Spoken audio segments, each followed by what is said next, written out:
akan memberikan kuliah tentang metode uji aktivitas antioksidan begitu ya. Saya tidak akan memberikan kuliah eh, yang panjang lebar begitu ya. Dan saya akan batasi nanti kuliah uji aktivitas antioksidannya itu dengan metode DPPH saja ya. Walaupun kalau Anda lihat di profil Google Scholar saya ya, saya juga bekerja dengan metode antioksidan yang lain ya. Baik, kita akan mulai kuliah antioksidan itu dengan radikal bebas ya. Jadi sebelum kita membahas apa itu antioksidan, tidak ada salahnya atau kita perlu memahami terlebih dahulu apa itu radikal bebas gitu ya.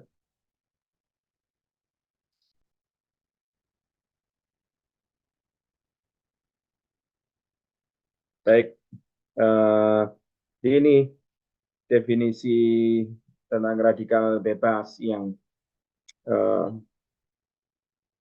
yang lama begitu ya. Jadi menurut Linus Pauling ya. Jadi kita ingat bahwa di kuliah kimia organik begitu ya, aturan Pauling gitu ya. Eh, jadi menurut Pauling, apakah radikal bebas itu? Jadi radikal bebas itu adalah sebuah atom atau sekelompok atom dengan satu atau lebih elektron yang tidak berpasangan gitu ya. Yang kemudian akan membentuk ikatan kimia gitu ya. Jadi akan memasuki suatu ikatan atau membentuk ikatan kimia yang disebut sebagai radikal bebas.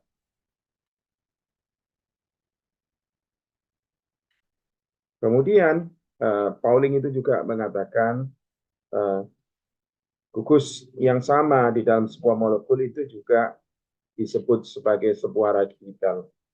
Ya, misalnya metil radikal di dalam metil cyanida atau molekul yang lain gitu ya. Oke. Kemudian definisi yang lebih jelas begitu ya dikemukakan oleh Copenol tahun 90 pertama kali, kemudian juga tahun 2000 begitu ya.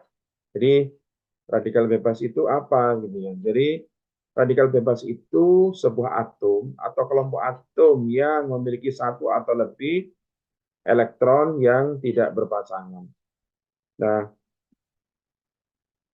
elektron yang tidak berpasangan ini ya, satu elektron yang tidak berpasangan ini secara energi dia tidak stabil dan dia berusaha menstabilkan dirinya dengan cara apa? Dengan cara mengambil elektron dari molekul di dekatnya. Ya, kemudian antioksidan itu ya suatu molekul yang dia dapat mendonorkan elektron kepada eh, radikal bebas begitu ya. Sehingga radikal bebas itu dia akan stabil ya. Dia juga dapat eh, selain mendonorkan elektron dia juga dapat mentransfer proton begitu ya untuk menetralkan radikal bebas ya. Jadi oke, kemudian Halliwell dan Guthrie tahun 1984 mereka mengatakan bahwa radikal bebas itu ya spesies apapun yang memiliki satu atau lebih elektron yang tidak berpasangan. Jadi definisinya lebih luas begitu ya. Jadi radikal bebas menurut Halliwell dan Guthrie itu juga meliputi atom hidrogen dan juga sebagian besar logam-logam golongan transisi. Kemudian molekul oksigen itu sendiri juga disebut sebagai radikal bebas. Ya, tapi nanti kita akan lihat apa perbedaan oksigen yang radikal dan oksigen yang non radikal. Oke.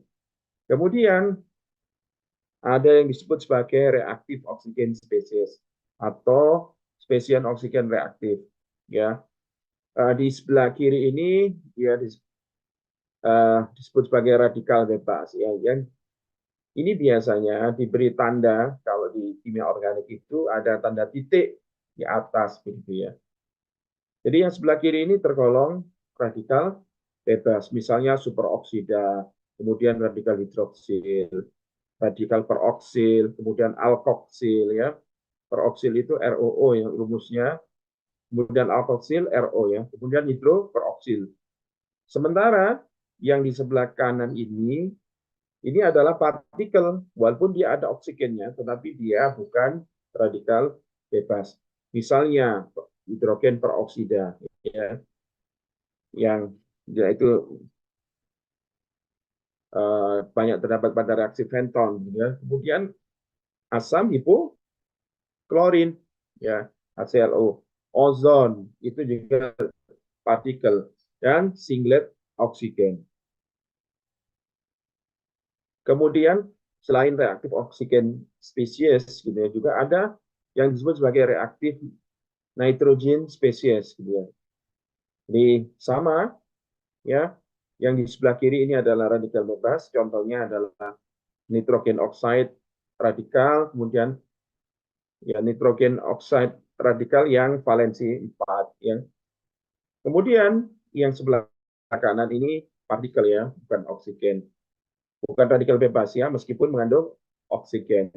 Misalnya nitrosil, asam nitrat, ya, asam nitrit, kemudian nitrogen 3 oksida, gitu ya. Kemudian peroksinitrit, juga alkil peroksinitrit. Nah, kemudian bagaimana sebenarnya radikal bebas itu terbentuk, ya. Jadi yang pertama, radikal bebas itu bisa terbentuk dari radiasi sinar UV yang mengenai oksigen ya. Dan dia akan terbentuk radikal superoksida ini ataupun radikal hidroksil yang dia sangat merusak kepada DNA ya, DNA kita. Kemudian polusi udara ya, di mana eh, terjadi reaksi antara oksigen ya dan juga eh, sinar UV ya di udara, dia juga dapat menyebabkan terbentuknya radikal hidroksil. Ya. Kemudian radiasi ion, ya, termasuk juga radioterapi. Ya. Dia juga dapat menghasilkan radikal hidroksil. Ya. Kemudian, nah, merokok, ya, merokok, terutama dia menghasilkan radikal nitro oxide, ya, juga radikal superoksida, juga radikal hidroksil. Bayangkan ada 3 jenis radikal bebas yang dihasilkan dari merokok saja ya. Oleh karenanya orang yang merokok itu juga cepat terjadi penuaan dini ya. Karena radikal bebas sangat terkait dengan penuaan dini ya. Kita akan bahas nanti ya.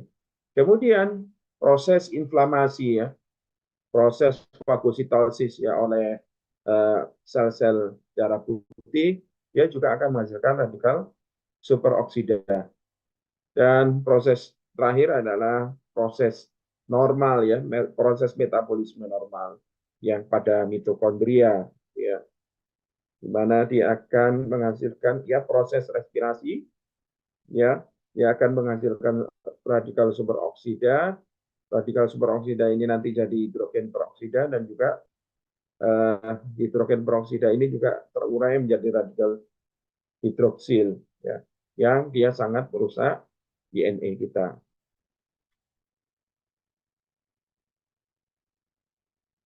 Oke, kemudian sebelum kita berbicara tentang radikal bebas terlebih jauh, begitu ya. Jadi kita perlu mengetahui tentang respirasi seluler atau proses pembentukan energi atau disebut sebagai proses katabolisme glukosa ya di level seluler gitu ya. Yang pertama terjadi glikolisis ya, pada saat glikolisis atau peruraian glikogen gitu ya.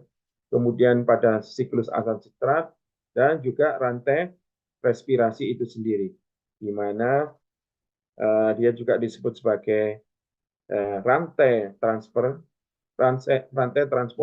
elektron, dan ini yang paling dominan menghasilkan radikal bebas ya. Oke, Kemudian jadi eh, radikal bebas itu secara normal terbentuk pada saat kita melakukan respirasi, ya.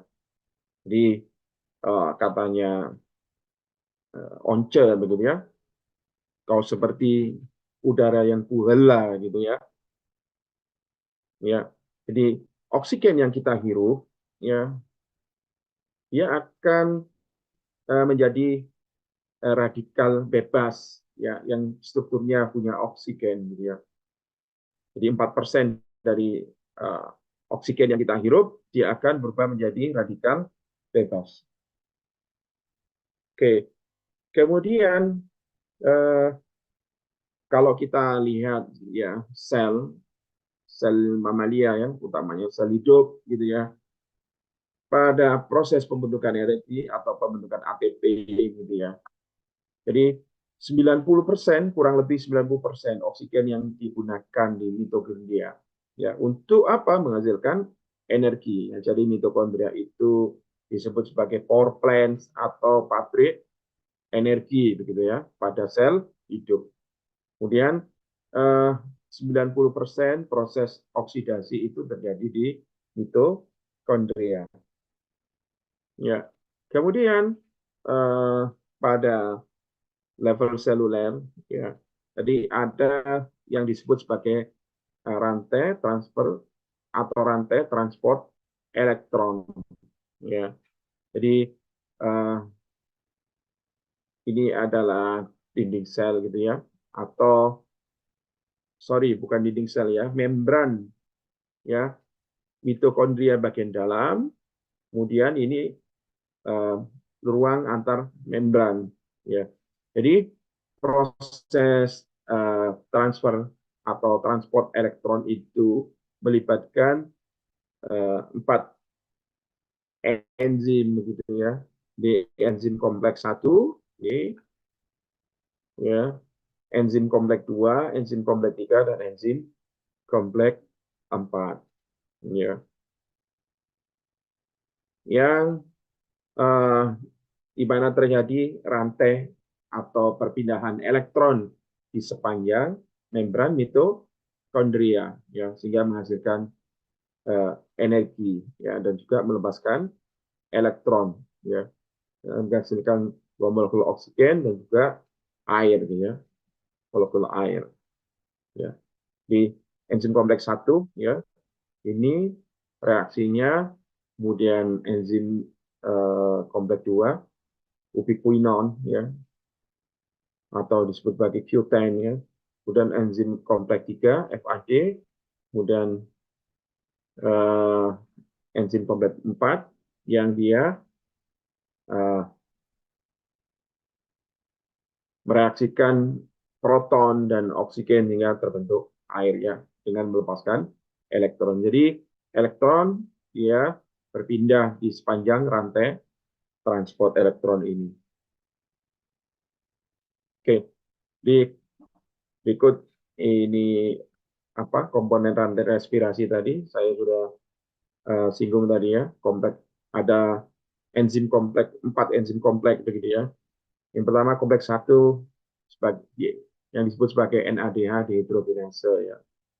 Di mana struktur utamanya enzimnya itu memiliki struktur besi dan sulfur. Kemudian enzim kompleks 2, ya, suksinat dehidrogenase dan juga ubiquinon. Kemudian kompleks 3 sitokrom oksidoreduktase, ya. Jadi ada sitokrom B, sitokrom C, ya. Sitokrom B sama komposisinya dengan eh, kompleks 1, ya, enzim kompleks 1, ya. Di ada unsur besi dan sulfidanya. Kemudian enzim kompleks 4, ya, kalau disebut sebagai sitokrom protein C, E dan E3, ya. Jadi beberapa memiliki 2 molekul ya, molekul heme, ya, seperti hemoglobin begitu ya, dan 3 ion tembaga, ya. Oke,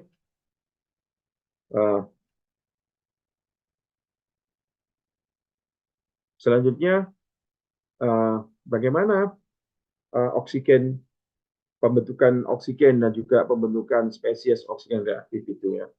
Di pembentukan spesies oksigen reaktif atau ROS itu pada enzim kompleks 1 dan enzim kompleks 3 ya. Jadi ini matriks di mitokondria dan ruang antar membran mitokondria gitu ya.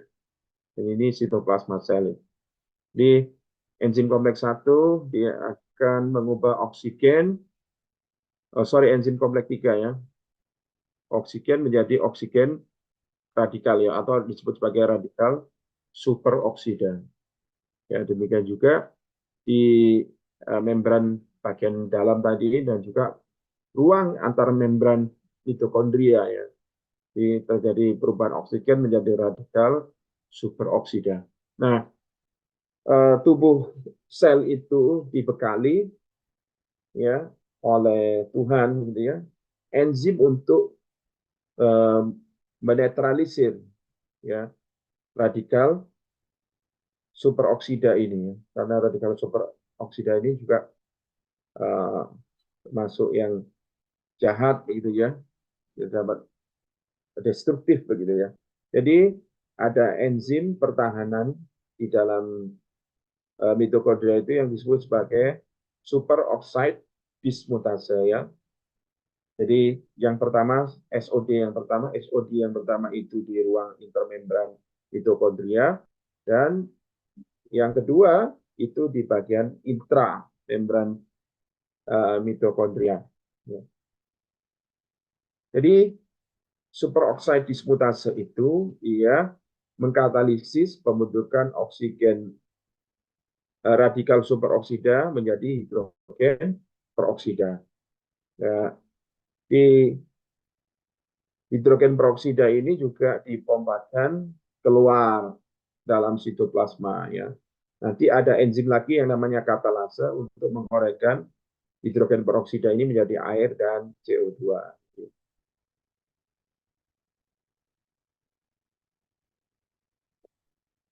Sorry, air dan oksigen ya. Baik. Kemudian ya molekul oksigen itu memiliki bentuk yang berbeda-beda ya. Ada yang disebut sebagai ground state ya, oksigen, kemudian singlet oksigen. Ya, perhatikan di elektron atau orbital elektron terluarnya ya. Kemudian ya ion peroksida, kemudian singlet oksigen. Perhatikan kalau di orbital itu berisi satu molekul, baik dia yang spinnya bersearah ataupun yang berpasangan seperti singlet oksigen, ya masih relatif stabil ya. Apalagi jika di orbitalnya itu berisi dua elektron yang saling berlawanan ya. Misalnya pada ion peroksida ataupun singlet oksigen ya. Sementara di orbital yang kedua dia tidak memiliki elektron. Nah, superoksida ini yang disebut sebagai radikal bebas gitu ya. Jadi ada satu elektron yang tidak berpasangan dan ini cenderung labil ya, tidak stabil ya, dan berusaha menstabilkan dirinya dengan menarik elektron dari molekul di dekatnya. Itu ya.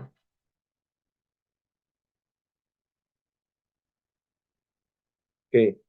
Kemudian ada spesies oksigen gitu ya. Dari sekian spesies oksigen ini ya, perhatikan ada oksigen yang dia itu disimbolkan yang dia ini molekul pada orbital terluarnya hanya memiliki satu elektron ya. Misalnya superoksida anion tadi dan juga hidroksil radikal ya. Beda dengan hidroksil ion hidroksida, ya, hidroksil ion, ya, orbital terluarnya terisi 2 elektron. Demikian juga pada hidrogen peroksida, ya. Semua konfigurasinya stabil. Oksigen sendiri, ya, meskipun di orbital terluarnya hanya memiliki 1 elektron, tapi dia stabil, ya. Jadi hanya pada 1 orbital, gitu ya. Oke, kemudian uh, ternyata spesies oksigen reaktif itu tidak hanya terbentuk di mitokondria, ya, dia juga uh, terbentuk pada uh, tempat tempat, ya, di sepanjang sel yang dia itu disebut sebagai non mitokondria, ya. Jadi di luar mitokondria, ya. Misalnya pada enzim NADPH oksidase. Kemudian sitokrom P450 mikrosom yang di hati. Kemudian pada uh, enzim siklooksidase, monoamin oksidase, dan juga oksidasi beta asam lemak di peroksisom dan proses fagositosis, ya. Ini semuanya dia akan menghasilkan spesies oksigen reaktif. Kemudian ada yang pada tahun 56 itu, ya, Harman itu juga mengemukakan teori, ya, jadi eh, penuaan dan penyakit degeneratif itu dikaitkan, atau, ya, yang dia itu secara mendasar yaitu menghasilkan efek samping, ya, yang berbahaya, begitu ya. Semuanya dikaitkan dengan radikal bebas, ya. Jadi serangan dari radikal bebas pada konstituen sel dan juga jaringan-jaringan penghubung, ya. Di ada yang disebut sebagai free radical theory of aging, ya. Jadi teori penuaan karena radikal bebas, ya. Di suatu proses, apa itu teori penuaan radikal bebas ini? Jadi dia proses tunggal yang umum, gitu ya, yang diatur secara genetik dan juga dipengaruhi faktor lingkungan, ya. Dia juga bertanggung jawab pada proses penuaan dan juga kematian dari sel-sel,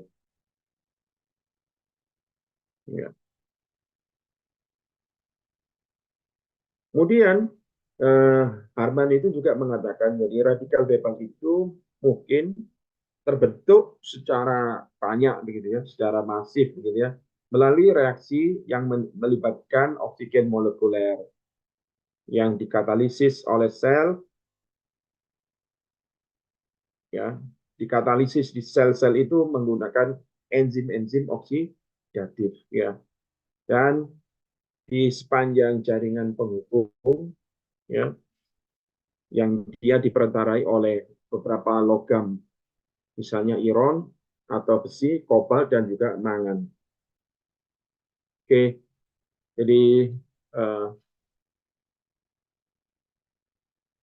di mitokondria, ya, di elektron ETC ini elektron transport chain atau rantai transport elektron. Kemudian di ekstra mitokondrial juga bahan-bahan kimia, ya, ini sumber-sumber eksogen atau di luar, dia akan menghasilkan spesies oksigen reaktif, ya. Apakah tadi radikal superoksida ataupun radikal hidroksil ataupun peroksinitrit, ya. Ya. Meski demikian, dalam keadaan normal ini akan dinetralisir atau dihentikan, begitu ya, oleh efek merusaknya oleh sistem pertahanan antioksidan endogen, ya, di dalam tubuh. Ya. Namun demikian, jika terjadi ketidakseimbangan antara prooksidan dan antioksidan, ya, prooksidan ini semua yang dapat menyebabkan oksidasi, gitu ya. Jika terjadi ketidakseimbangan antara prooksidan dan antioksidan, ya akan terjadi yang namanya stres oksidatif yang kronis. Ya. Baik.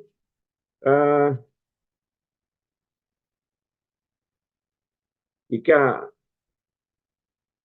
pertahanan antioksidan ini tidak begitu kuat, ya, misalnya pada keadaan infeksi, pada keadaan inflamasi, ya, di spesies oksigen reaktif ini, ya, karena dia tadi karakteristiknya labil, ya, tetapi dia sangat reaktif dan dia berusaha menstabilkan dirinya dengan mengambil elektron dari molekul lainnya. Ya, dia akan menyerang molekul DNA, protein ataupun molekul lipida, ya. Sampai terjadi proses kerusakan oksidatif yang steady state, yang terakumulasi, dan proses ini akan meningkat selama proses penuaan. Dan secara progresif dia akan menyebabkan kehilangan fungsi proses selulernya.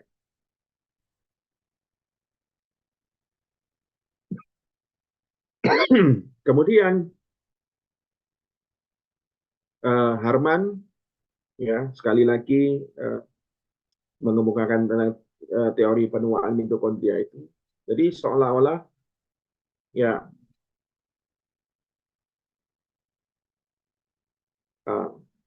radikal bebas itu melarikan diri dari atau keluar dari rantai respirasi itu, dan dia akan menghasilkan efek yang rusak, ya, terutama pada mitokondria itu sendiri. Nah, Harman dia mengemukakan suatu postulat, apakah efek ini dimediasi oleh, ya, secara parsial oleh mitokondria, ya, atau fungsi DNA mitokondria. Jadi Harman pada tahun 1973 membuat artikel yang berjudul The Biologic Clock the Mitochondria. Jadi seperti bom waktu begitu, ya. Oke. Lalu jika terjadi produksi ROS yang meningkat, ya, dia akan menyebabkan perubahan fungsi elektron transfer, ya, dan terjadi mutasi atau delesi pada DNA mitokondria, ya. Akibatnya terjadi kerusakan mitokondria dan terbentuk ROS semakin banyak.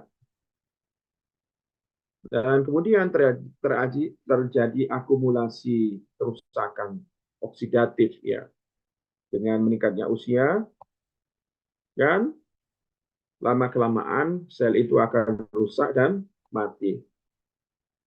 Ya, rusak, ya, ya, sehingga selnya mengalami penuaan. Ya. Jadi mengapa? Karena menurunnya ATP atau energi atau terjadi apoposisnya. Jadi kalau sel-sel yang rusak begini ini sudah ada mekanisme, gitu, ya, sinyal transduksi oleh sel lain, dia diprogram untuk mati, gitu, ya.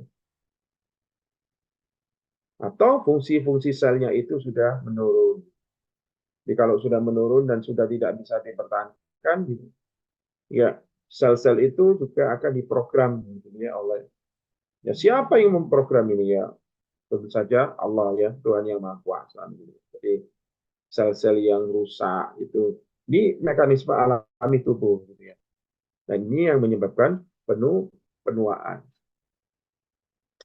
Oke, kemudian, ya, meski demikian bahwa radikal bebas itu terbentuk di mitokondria, sementara mitokondria itu adalah power plant di dalam sel, ya, penghasil energi sel, ya, penghasil bahan bakar di dalam sel, ya. Jadi mau tidak mau, suka tidak suka, radikal bebas itu akan terbentuk terus-menerus, gitu, ya, di dalam sel. Nah, kabar baiknya begitu ya. Tuhan itu memberikan bekal begitu ya kepada sel mekanisme ya, suatu mekanisme untuk pertahanan terhadap eh, radikal bebas ya. Berupa apa itu? Berupa enzim ya. Di mana letaknya di dalam? Ya, sebagian berada di dalam inti sel ya. Sebagian berada di mitokondria, sebagian juga berada di sitoplasma begitu ya. Jadi ada beberapa contoh enzimnya, misalkan superoksida dioksida gitu ya, superoksida dismutase.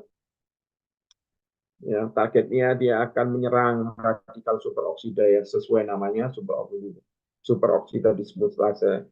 Ya, baik ada dua macam yang dia memiliki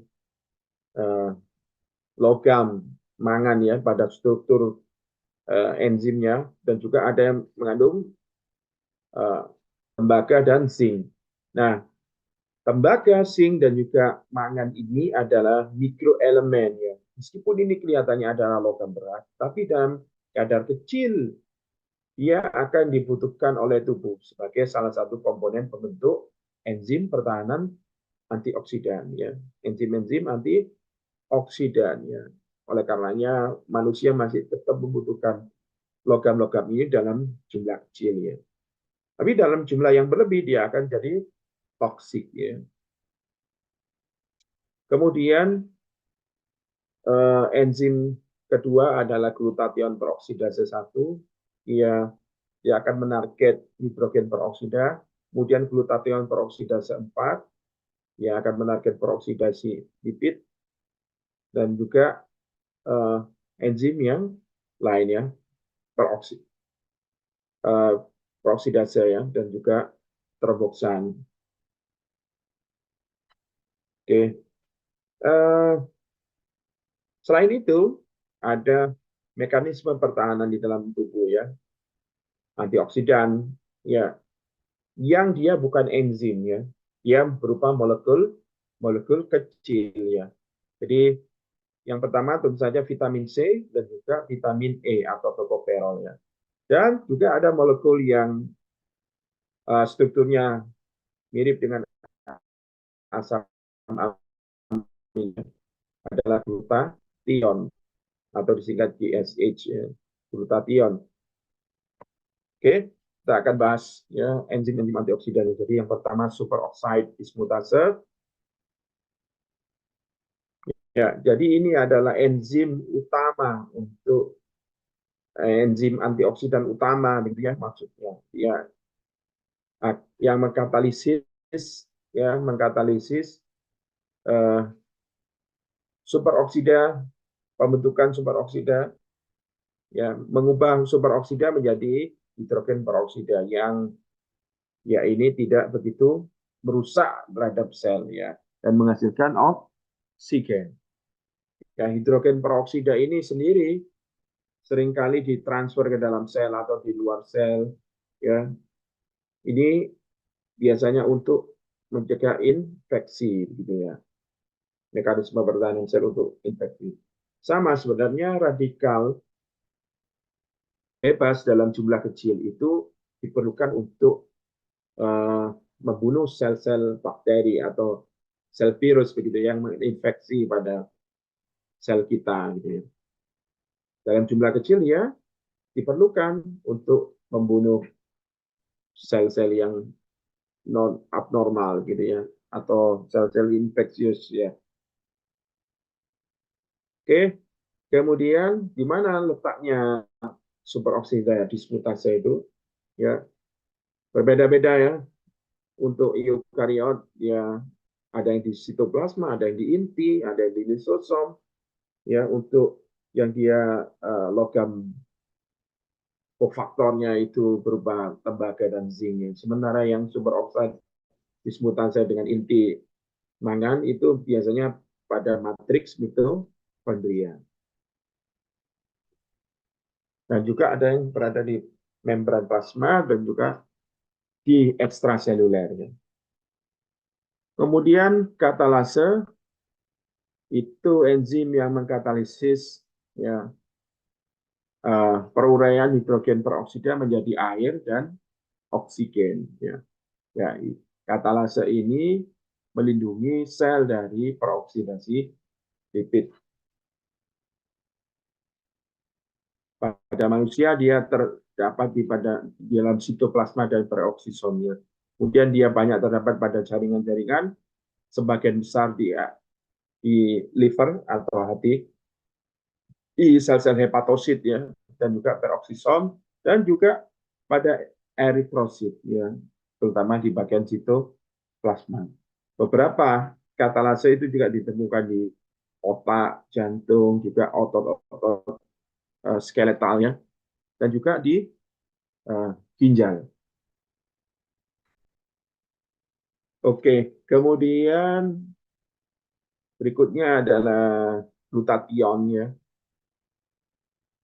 Glutathione ini tugasnya dia mengeliminasi hidrogen peroksida ataupun hidroksi peroksida ya, atau hidroperoksida ya.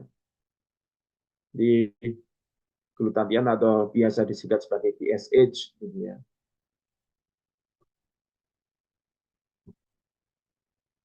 Nih strukturnya glutathione ya.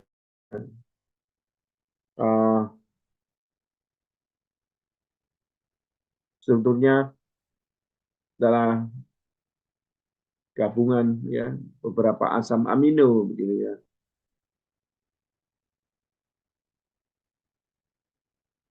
Dan ada gugus sulfitrilnya ya. Kemudian ada juga yang disebut sebagai glutathione. Disulfida ini juga molekul yang dapat menetralisir antioksidannya. Sementara glutathione ini enzimnya. Oke.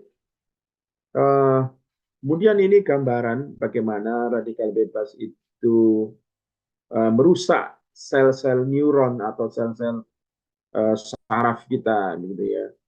Jadi seperti yang telah dijelaskan tadi, pada saat respirasi ya di mitokondria, ya dalam rangka menghasilkan energi, ya terbentuk radikal superoksida. Ya. Nah, radikal superoksida ini berbahaya, dia dapat menyerang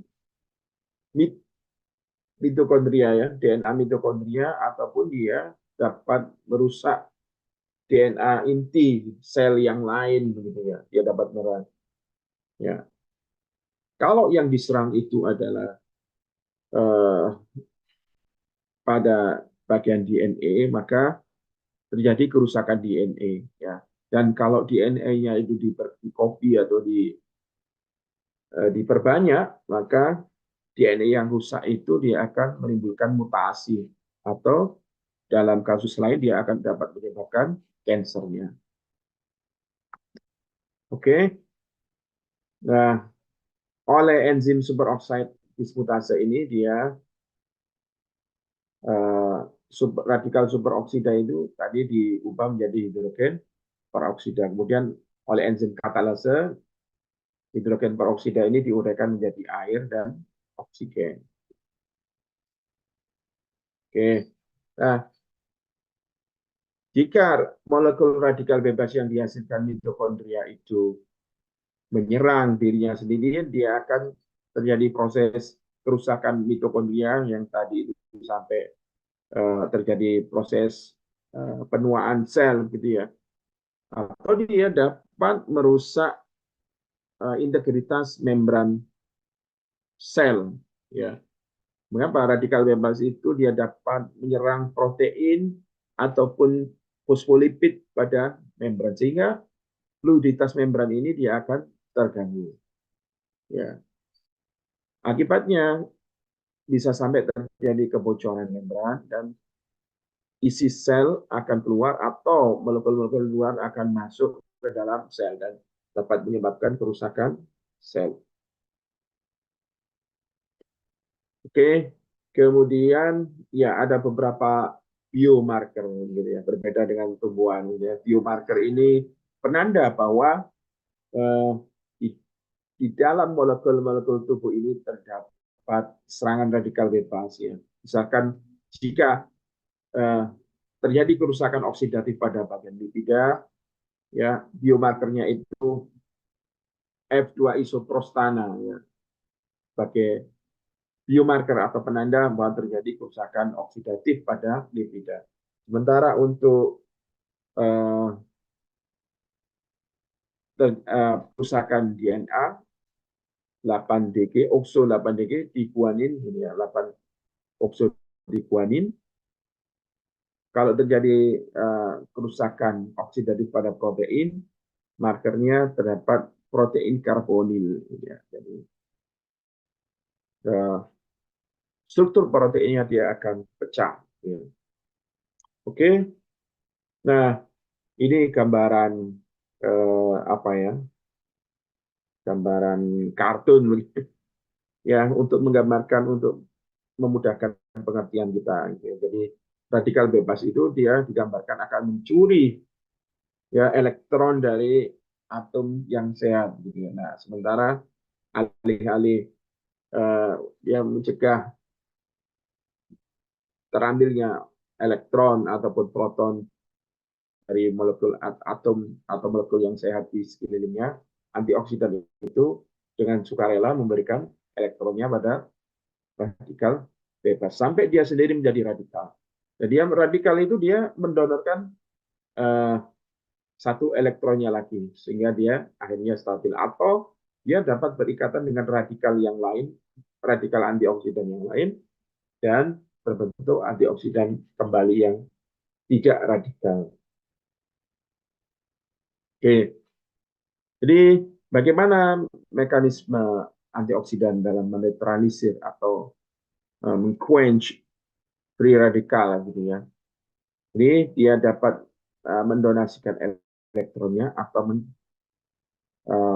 mentransfer proton gitu ya. Oke, kemudian stres oksidatif tadi juga sempat disinggung. Stres oksidatif terjadi jika terdapat ketidakseimbangan antara produksi radikal bebas oleh tubuh dan kemampuan tubuh untuk mendetoksifikasi radikal-radikal tadi itu dan juga memperbaiki kerusakan ya.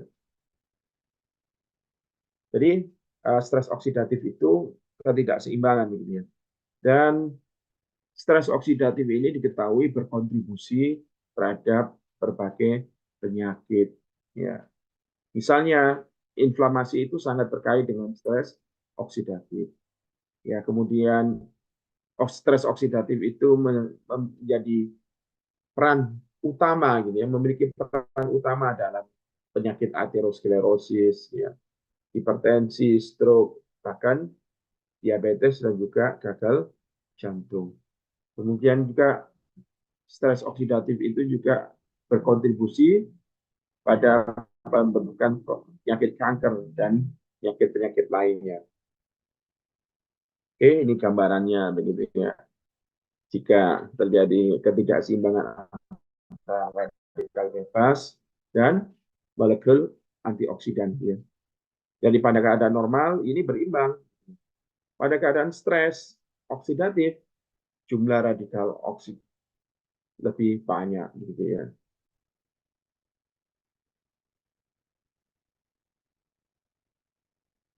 Terlalu banyak antioksidan itu juga tidak baik. Oke, kemudian keterkaitan spesies oksigen reaktif dan juga penyakit-penyakit pada manusia. Yang pertama, penyakit-penyakit neurodegeneratif atau proses penuaan sel-sel neuron, ya, misalnya pada penyakit Alzheimer, ya, Parkinson, ya, penyakit-penyakit orang tua-tua itu ya, Becton, Buyuten gitu ya, ataupun sklerosis ya, kemudian amyotrophic lateral sclerosis sampai nah ini Becton ya, memory loss, kehilangan memori, kehilangan ingatan sampai dengan depresi. Kemudian penyakit jantung ya kardiovaskuler seperti arteriosklerosis, juga penyakit iskemia jantung, hipertrofi jantung, hipertensi, shock, trauma itu juga sangat terkait dengan reaktif oksigen spesies. Juga penyakit paru, ya seperti inflamasi paru, juga seperti asma dan penyakit obstruktif paru, ya kronis, ya itu juga terjadi karena spesies oksigen reaktif. Ya. Kemudian tidak berhenti di situ saja, yang bahkan bayi-bayi prematur itu, ya. Jadi penyakit-penyakit yang dikaitkan dengan bayi-bayi prematur, gitu, misalkan bronchopulmonary dysplasia dan lain-lain, itu juga disebabkan oleh spesies oksigen reaktif, ya.